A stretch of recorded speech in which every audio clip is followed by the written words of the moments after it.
Hi everybody, Adrian Plass here. Yes, and Bridget, hello. And welcome to, and I know I've got it right this time because I looked it up very carefully, which probably means I've got it wrong. This is number 243 in Sounding the Shadows. There we are, done it. Another week. And you know something I was thinking, Adrian? I wish just once that there was a week in which we could confidently say, well, isn't the world wonderful?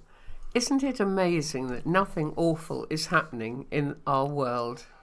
Yeah. I don't think we can quite say that. You remind me of a story which I enjoyed very much when I was younger, written by Ray Bradbury, who wrote kind of science fiction, but often just kind of weird thinking. But I loved his stuff. There was one about a boy who had some kind of gift for foretelling the future. And he would appear regularly on the television, and his things that he foretold always happened. And so people absolutely loved to hear what he was going to say. And then one night he knew, with this gift of his, that tomorrow was disaster. Something appalling was going to happen in the world. I can't remember what it was, but everything would go dark and horrible. So he had to decide what to say in the morning. And having thought about it, he came to a conclusion. And in the morning, he said, the world is going to be wonderful. The night before, it's going to be wonderful tomorrow. The sun will shine. People will be happy in a way they've never been before. And it will be so, so fantastic.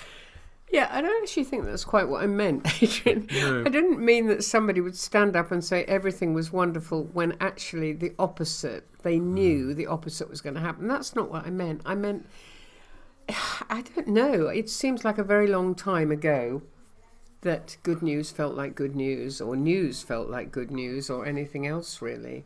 And I think that's reflected in some of the emails that we've been getting. You know, there is a really feel a crumbly feeling around what's going on, and an understanding that our interdependence as countries in the world is causing more problem than ever. That trade is becoming a bit of a monster and a bit of a scary thing, and I think everybody wants to go back onto their shell and just have a little allotment and sit in a fence. We had one nice email, didn't we, from somebody after last week. Oh, well, last week we were talking about the 6,000 children who were surveyed to find what would be their word of the year. And they came up after they had they had a short list of 3, and they were conflict, AI and kindness, and they chose kindness. And since then, and somebody pointed out to us, didn't they, that there is a road sign in Hull that says be kind, and somebody emailed us to say that they had noticed on the underground a notice, a big, I suppose it's one of those things you look up at when you're standing on the underground, saying be kind. Be Simple kind. as that, be kind. Nice thing to see, yeah. What's your memories of the underground? We've been living up north for so long now. I loved the underground. When I was younger, I went to London fairly regularly, and I loved getting onto the underground. I loved strap hanging. Did you? I loved the swaying of the carriages. Yeah, I did. I don't know why. I don't think I did particularly, but I think that's because maybe when you're slightly shorter than the tallest people, you're sort of under somebody's armpit quite a lot of the time. What, the same person you mean? No, not the same person. Let's be very careful whose armpit you choose to be under. Well, you don't choose, do you? You all get scrunched together. You're talking about the swaying movement. That sounded very idyllic. I remember it as being lurching. Anyway, that's totally irrelevant. We had another from someone we often hear, who is a friend of ours, actually, who was really joining in with all the talk about the way the world is, and he said your reflections on world events seem to be very much the same elsewhere. Most people I talk to are very uncertain about the future and what kind of a world their children or grandchildren or whatever are going to have to cope with. And the knife crime, been something horrible this week about knife crime, worries everyone, worries young children, and the opinions of people are so varied. He says, I meet people who are quite worried about what the changes Donald Trump might bring. Yeah, we did. This email did come before this week. Whether that person would quite say what they were saying after the latest comments by Donald Trump about Gaza and everything else. But he did say that his son loved the fact that it was sort of get up and go, get up and do. And I know there are a lot of people who are longing for a bit more get up and go and get up and do. It's the best and most difficult things about democracy, isn't it? That things take a long time to change. But at least they don't run off into some incredibly dangerous place without anybody checking. I don't know. Very difficult, really. And I think people are, I don't know, a bit scared at the moment. A bit scared. And, you know, I was thinking, Adrian, there are words in the Bible, aren't there, about how, you know, we are the children of God, but the devil is in charge of the world. And I was thinking about Job and how Job almost represents the world at the moment, that it's as though God has taken his hands off the reins and the devil is having free play. Yeah. Just like whether Job is a poetic story or a real story. Yeah. Job. I don't know if it's a story or not. It's a great piece of writing. But Job had done nothing wrong, and he was being tested to see whether his faith would survive. Actually, our friend who talked about how for him the important thing is that to go on trusting whatever happens, and that's the foundation he stands and depend on. And it's good to hear that, really, it is. Because we really tend to just sort of tiddle around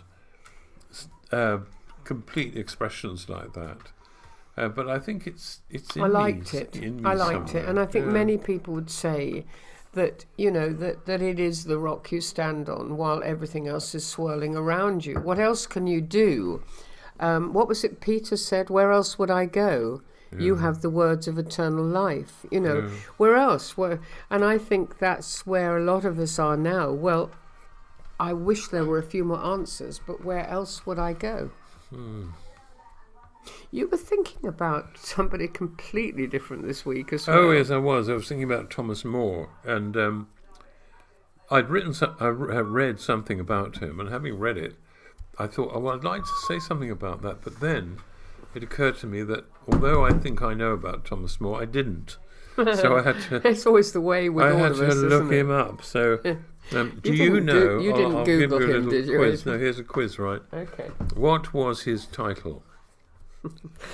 This is very difficult because I know this. You know that? Well, right. I think we all get our knowledge from various places, and maybe it's from watching Wolf Hall, but he was the Lord High Chancellor of Great Britain. And I know, though, because I've known ever since I was at school, learning about the Reformation and learning about what was going on at the same time with Henry VIII, that he couldn't stand it. He couldn't stand the fact that Henry, having decided he would like to leave the Catholic Church and marry Anne Boleyn, which was a very base sort of thing, he wanted to dissolve his marriage to Catherine of Aragon, and that would mean just leaving the Catholic Church. And it was the church, wasn't it? The Catholic Church. It wasn't an option. No, there were no Baptists. That was the way it was. It was the way it was. I don't know if he couldn't stand it. He just, I think, it appears he very calmly decided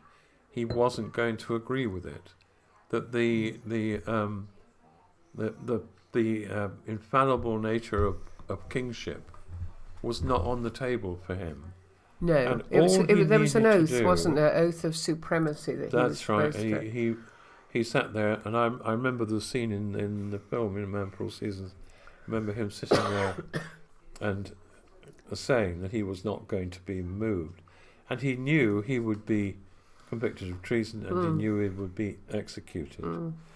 Anyway, I was. What happened just before you go on from there, I mean, what I find so interesting is that I remember that film. It's a wonderful film. Sorry, I've got a bit of a cough. It's a wonderful film, Man for All Seasons, and he comes out of it almost as a saint. if you watched Wolf Hall, which I know many people have, he comes out of it quite differently, really, a little bit fanatical, a little bit odd. Yeah. But the essential thing that I was going to say that he did, but it's more that he didn't do, is he didn't give in at a moment when it would have been so easy to give in. You know, we haven't faced that, have we? And I don't know anybody who has, who knows that by giving in, they would save their life. You know, by going along with it, not just a job, not just status, not just comfortableness, but his life. And he knew. He must have known. I mean, he wasn't a fool, that's for sure. And he must have known that this would be it. After all, he'd seen enough other people being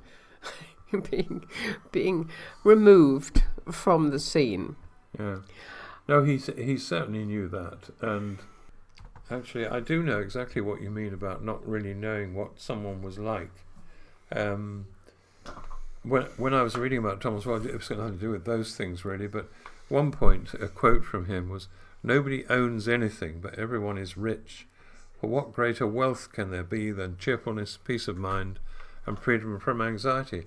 And that doesn't seem to fit in with many aspects of his life and him, but there we are. Perhaps he was feeling really good on that day. But the bit that really interested me was G.K. Chesterton talking about Thomas More. Oh yeah, what was that in then? Did he write a biography on him? Or? No, he didn't. Well, no, I'm sure he did. It was a book of. He wrote essays, and the final. Oh yeah. One of the last essays in this book, I think it was called "The Well and the Shallows." Actually, was specifically on Thomas More.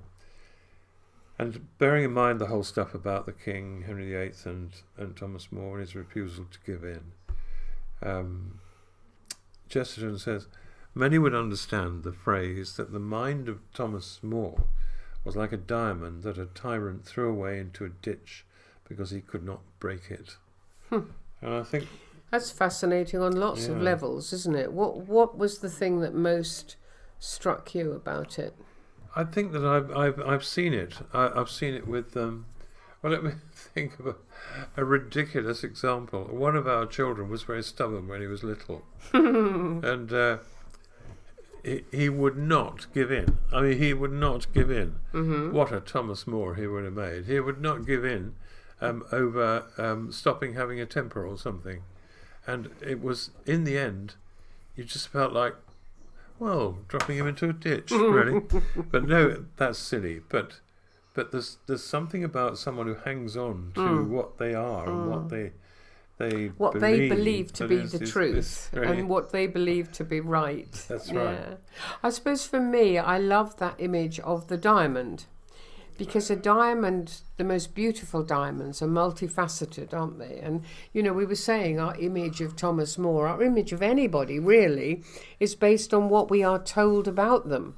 And so often that's a thin, two-dimensional view. Or a film made about them. Or a film made about them, which is a personal view, yeah. And I was really interested in that because, you know, when you just think about Jesus, and I know we always end up thinking about Jesus, but then why not? I mean, he was multifaceted. They could not pin him down. They couldn't turn him into something that was very straightforward and simple. And so they wanted rid of him. Well, what was it again, the expression? What was it he said about what did Chesterton say again? He said about the diamond, that it needed to just simply be got rid of. Well, more or less, yes, thrown into a ditch. Thrown into a ditch. Because you can't change the shape of it. No, because you can't change the shape of it. Yeah. It's not hard in the sense of being cruel hard. Yeah. It's hard in the sense that it's so perfect that it can't be immovable. Dinted or it can't be rubbed away. Now, I really love that expression. I've never heard of that quote before. And Chesterton goes on to say, and this seemed to me terribly relevant to the present day, the true consistent heresies, and of course what Henry was doing was a heresy in Thomas More's eyes, Well, true, and in the world, in the eyes of most of the That's world, right, because there was only one church, he was going against it. Therefore, it was the a heresy. church, Yeah. The true consistent heresies, he says, generally look very clear indeed. They sometimes even look very true in the limited sense of a truth that is less than the truth. They are more thin and brittle than the diamond, for a heresy is not often a mere lie. As Thomas More himself said, never was there a heretic that spoke all false. And it's a question of being cunning, really. A heresy is a truth that hides all the other truths.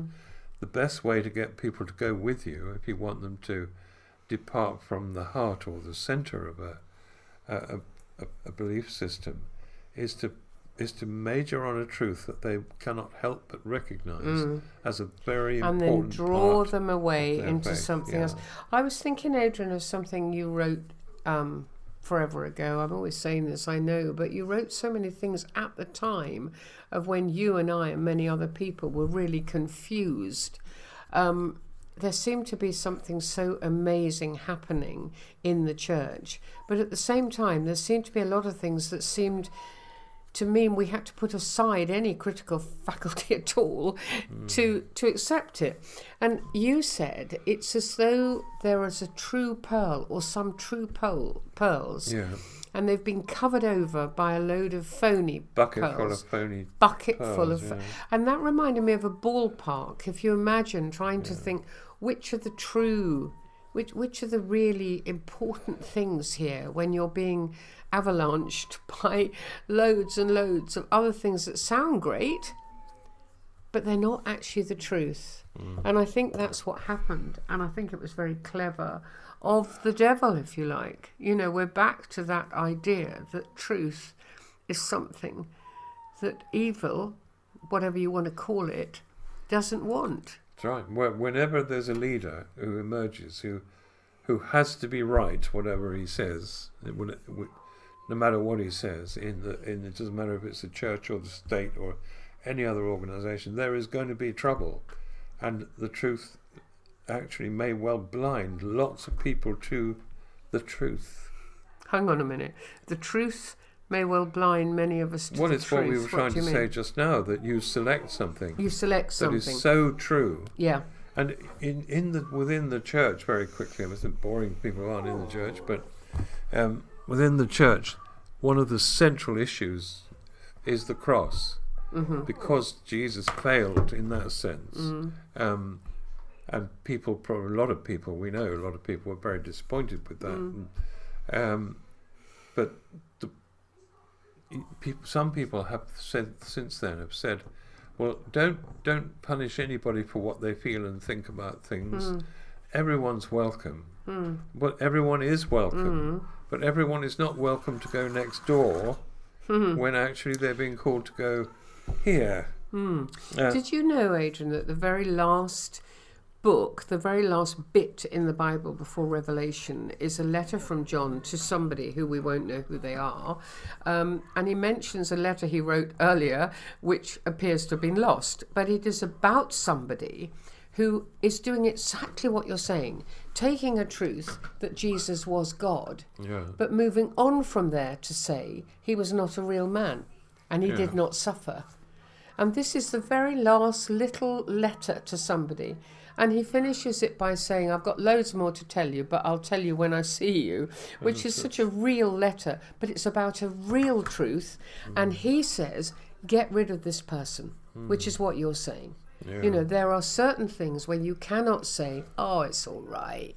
Let him say what he wants to say. That you have to say, as Thomas More did, no, I'm not, you're not allowed to do that. No. Or you won't move me. You won't move me. You will not move me. Thinking about Jesus, I mean, in John 2:24, the people wanted him to come with them because they liked the miracles, they liked the fireworks. But it says Jesus would not entrust himself to them because he knew all about people. And the reason he knew about people is because he was one. He was one. And he knew how tempting it would be to go and be feted and lauded and made to feel good. And I mean, if anyone's interested, you can write about the two people on the road to Emmaus, and Judas and Peter, all people who tried to move it into an area where it wasn't, and had to learn something very, very important. Yeah. Anyway, I thought I might finish today by reading something I wrote a while ago, which is, it's kind of about trying to sympathise with God. You know, this business about everybody feeling that God isn't doing the right thing and not looking at all that stuff. I just every now and then write things to God to try and speak to him, and I don't know what people will think about this, but I'll read it. You are particular in your interventions. No, not picky, just particular. You are all loving and all powerful, but because you are particular, this winds up a paradox that ticks and tocks from far too many clocks through every hour I spend with you. However, despite this and all other paradoxes, I'm hanging on. I am content, like your friend John, to be small change in your back pocket. Spend me as you wish, feel free. But please do register my humility in this respect. You will have noticed I expect my gift for subtle self-advertisement. I repent. I did abstain from half of one whole Lent, but then up popped a tempting situation, a chance to rise in someone's estimation. I enjoyed the moment, but quite soon, as all such moments must, it turned to dust. Now don't go all Old Testament on me, all OTT. I live with endless mysteries, the paradoxes, the infernal ticks and tocks from those imaginary clocks. Find the great high priest. If he's free, I think he'll do his little laugh and say a word on my behalf. You can't roll Hebrews in a ball and consign it to the bin. It's in. I know you are omnipotent, but when it comes to changing what you've promised, even you can't win. Can you? Is that a paradox? Listen though, here's the thing. I've got this song for us to sing. Creationists may not like it, but then they don't seem to like all that much. You'll know the tune. The words are changed a bit. It might be heaven's next enormous hit. Who knows? Ask the angels. This is how it goes. Charlie is me Darwin, me Darwin, me Darwin. Charlie is me Darwin. The not so young, heavily bearded, early and significant contributor to the science of evolution. Sorry. There we are then. That's my contribution. Silly song. Joke or two. Meanwhile, what do? You control the universe, the passage of the spheres. You know the joy of hearts remade and rescued through 2,000 years. You field the disappointment, the billion, multi-trillion cries of pain and the floods of hopeless tears. But as you wait and long with all your heart for earth and heaven to be reborn and made to shine and all that grand, important stuff, we meet from time to time, don't we? You and I, for just a little while. And when we do, you must admit, I sometimes make you smile. Thank you, and we'll talk to you next week.